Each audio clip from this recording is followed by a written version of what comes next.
बल्दी division old Malakpet में आज दोबारा रीपोलिंग हुई। रायदही का आगाज सुबह 7 बजे हुआ, जिसका अख्ताम शाम 6 बजे अमल में आया। मजमूई तौर पर रायदही पुरअमन रही और कोई नाखुशगवार वाक़या पेश नहीं आया। सीपीआई के उम्मीदवार फिरदौस फातिमा के इम्तियाजी निशान गलत छप जाने की वजह से 21 दिसंबर को इस डिवीजन में दोबारा रायदही करवाने का ऐलान किया गया था। City police commissioner Anjani Kumar senior अहदेदारों के हमरा डिवीजन के मुख्तलिफ इलाकों में कायम मराकज का दौरा किया और वहाँ किए गए इंतजाम का मुआयना किया। इस डिवीजन में जुमला 72 पोलिंग बूथ हैं।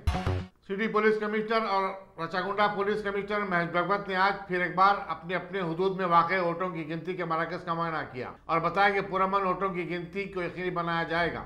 इसी तरह जीएसएमसी के जराये के मुताबिक हर सर्कल के हिसाब से 30 मराकज कायम किए गए और हर हाल में 14 टेबल लगाए जा रहे हैं। हर टेबल पर एक सुपरवाइजर और 2 असिस्टेंट सुपरवाइजर को तैनात किया जाएगा। जुमला 8152 स्टाफ की खिदमत हासिल की गई है। तमाम मराकज पर 30 काउंटिंग मुबस्सरीन मुकर्रर किए गए हैं, जबकि वोटों की गिनती की वीडियो रिकॉर्डिंग भी की जाएगी। उम्मीदवारों और उनके नुमाइंदों के लिए जरूरी होगा कि वो मराकज पर मास्क पहनकर ही दाखिल हों और कोविड-19 के खवायद की पाबंदी करनी होगी। मरकज रायदही से 200 मीटर के फासले पर किसी को जमा होने की इजाजत नहीं रहेगी। दोनों पुलिस कमिश्नर ने कहा कि किसी को भी इंतखाबी कामयाबी पर जुलूस निकालने की इजाजत नहीं दी जाएगी। रसागुंडा के पुलिस कमिश्नर के सरूनगर इंडोर स्टेडियम के दौरे के मौके पर एसीपी एलबी नगर और अंजनी कुमार के दौरे में additional commissioner traffic Anil Kumar और joint commissioner east zone M Ramesh भी उनके हमरा थे।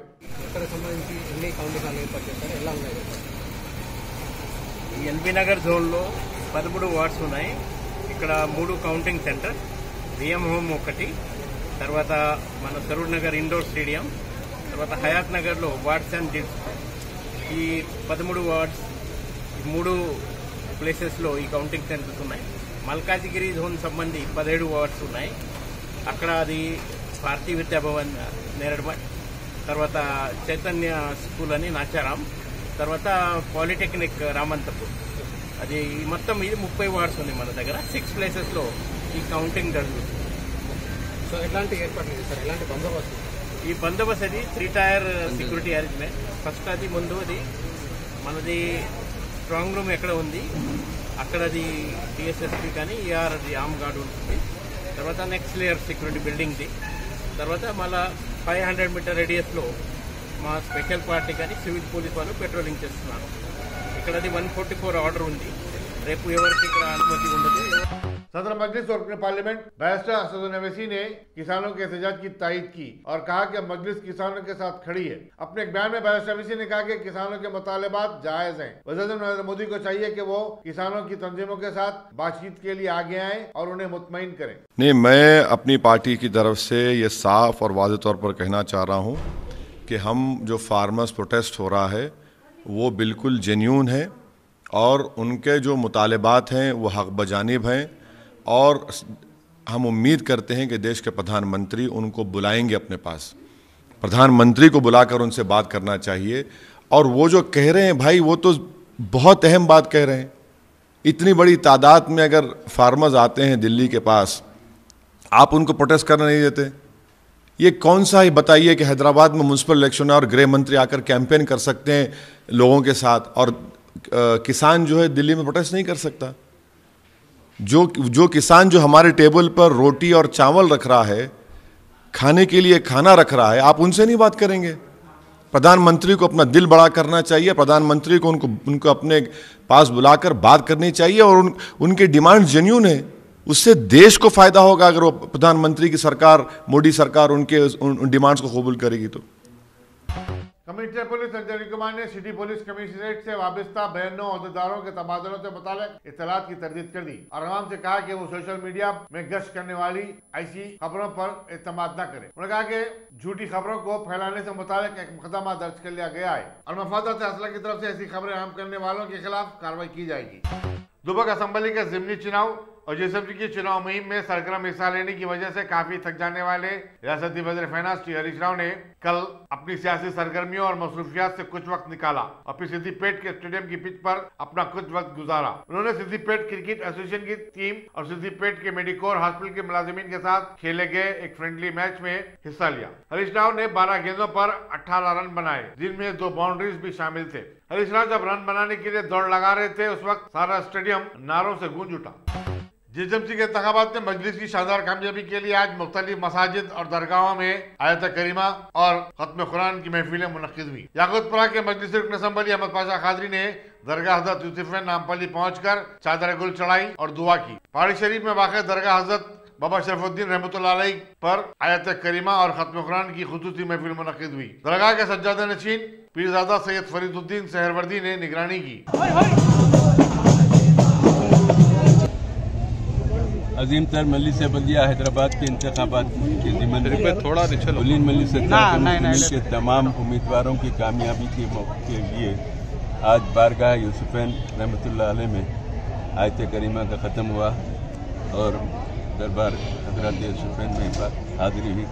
गिलाफ़ मुबारक और चादर गुल की नजराने पेश किए गए और इस मौके पर इमाम व खतीब मस्जिद हाज़ा दरगाह हज़रत यूसुफैन की नहायत पुरसर दुआ की गई।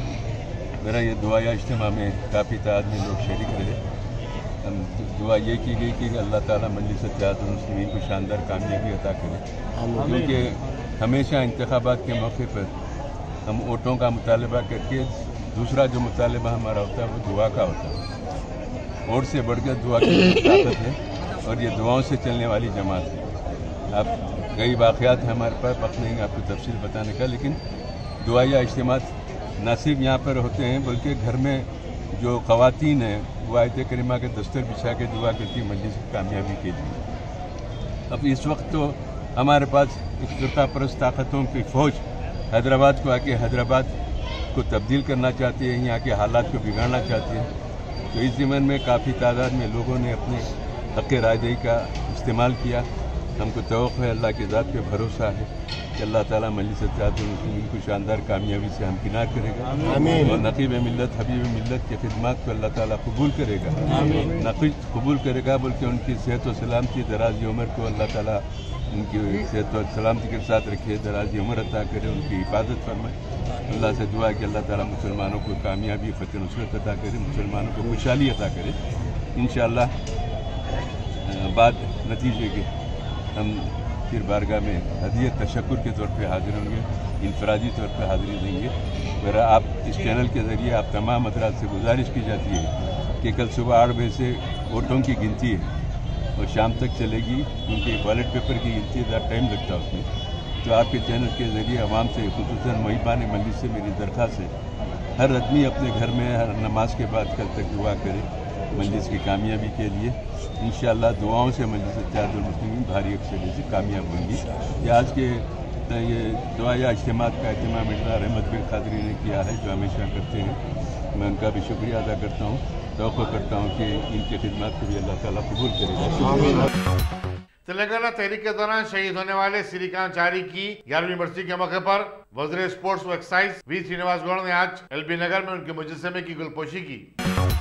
रियासती वज़ीर फाइनेंस टी हरीश राव ने जिला सिद्दीपेट के शीना कुद्दूर में एक तकरीब से खिताब करते हुए मरकज के ज़राई क़वानीन पर शदीद तनकीद। उन्होंने कहा कि मुल्क भर के किसान इन क़वानीन के खिलाफ एहतजाज कर रहे हैं। शुमाली हिंद की 5 रियासतों के किसान तो भारी तादाद में दिल्ली में जमा हुए हैं और अपना एहतजाज जारी रखे, लेकिन पुलिस उनके साथ सख्ती के साथ निपट रही है। उन्होंने इल्जाम आयद किया कि मरकजी हुकूमत किसानों के पुरअमन एहतजाज को बदनाम करने की कोशिश कर रही है। वाज़ेह है कि किसानों के इस एहतजाज के दौरान अब तक 5 अफराद हलाक हो चुके हैं।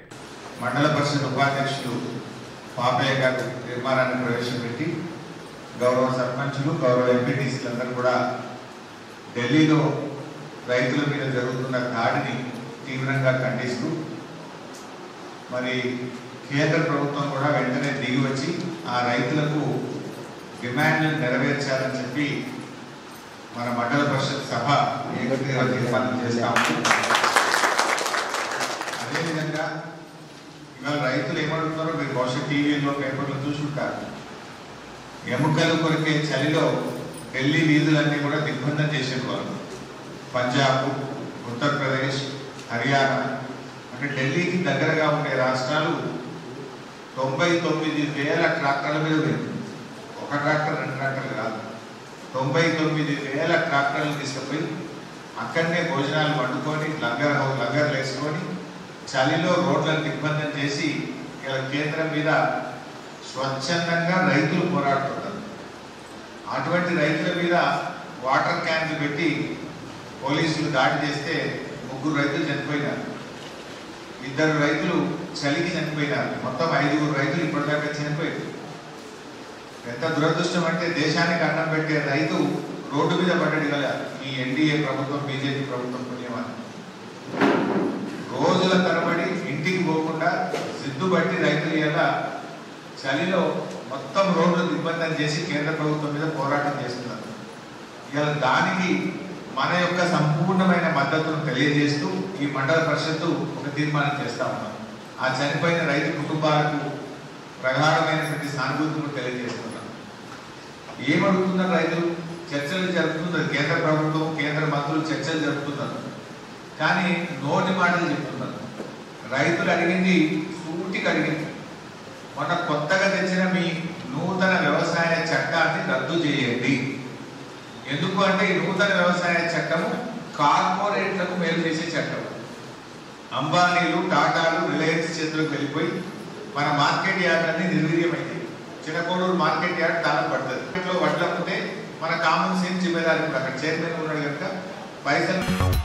सारी दुनिया में धूम मचाने वाली वबा कोरोना वायरस के जारी कहर से गुज़िश्ता 24 घंटों के दरमियान 609 नए केसेस का इजाफा हुआ है।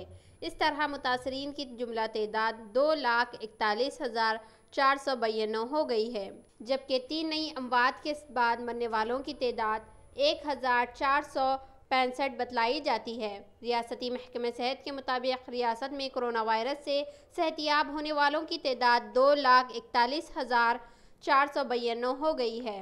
मंगल और चारशंबे के दरमियान 53,686 कोविड-19 टेस्ट किए गए। इस तरह अब तक पूरी रियासत में 56,05,306 कोविड-19 टेस्ट किए जा चुके हैं। जिन अजला से कोविड-19 के नए केसेस रिपोर्ट हुए हैं उनकी तफसीलात इस तरह है। GHMC 15, आदिलाबाद 24, बिदर 114, कामारेड्डी 22, महबूबाबाद 12, मेदक 45, जगतियाल 14, गजवेल 10, मलकाजगिरी 19, नागा कर्नूल 23, निर्मल 10, निज़ामाबाद 15, रंगारेड्डी 12, संगारेड्डी 14, सिद्दीपेट 19, सूर्यापेट 14, वनपर्ती 12, वरंगल 29 और यादादरी भुंगेर से 14 कोविड-19 के केसेस आए हैं।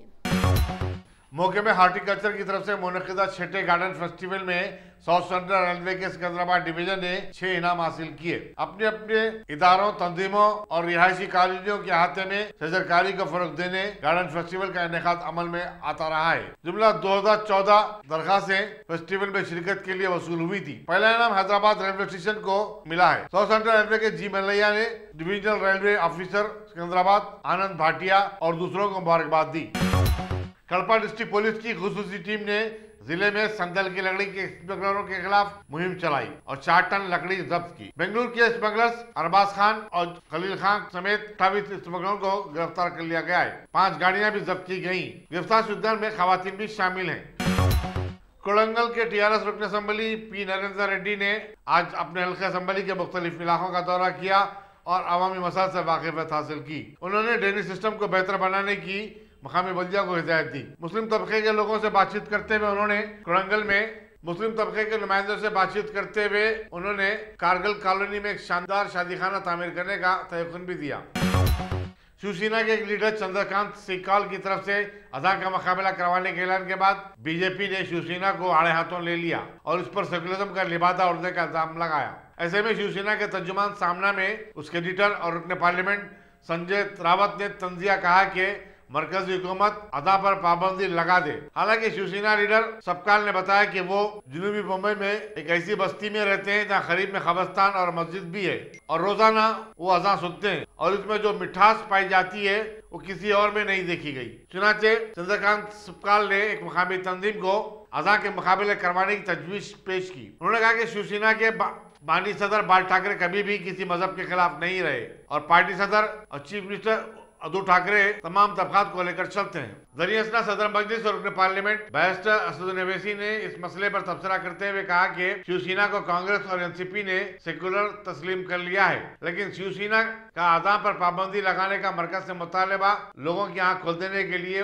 काफी है। बैरिस्टर अवैसी ने कहा कि लाउड स्पीकर के इस्तेमाल पर पहले से कानून है और वो सबके लिए यकसा है। अजान जब भी सुनते हैं तो अजान की आवाज में इतनी मिठास रहती है, वो मिठास सुनकर लगते है कि ये अजान है, ये कितने घंटे में वापस चलेगी और कितने घंटे के बाद हम लोग सुनेंगे, ऐसा हमेशा लगता है। और मेरे मन में एक विचार आया अजान सुनते ही कि अजान जब भी देते हैं ना, अजान में कितना आवाज़ अच्छा रहता है, जो भी मौलाना करते हो गए अजानों, और छोटे बच्चे भी ये अजान करते हैं।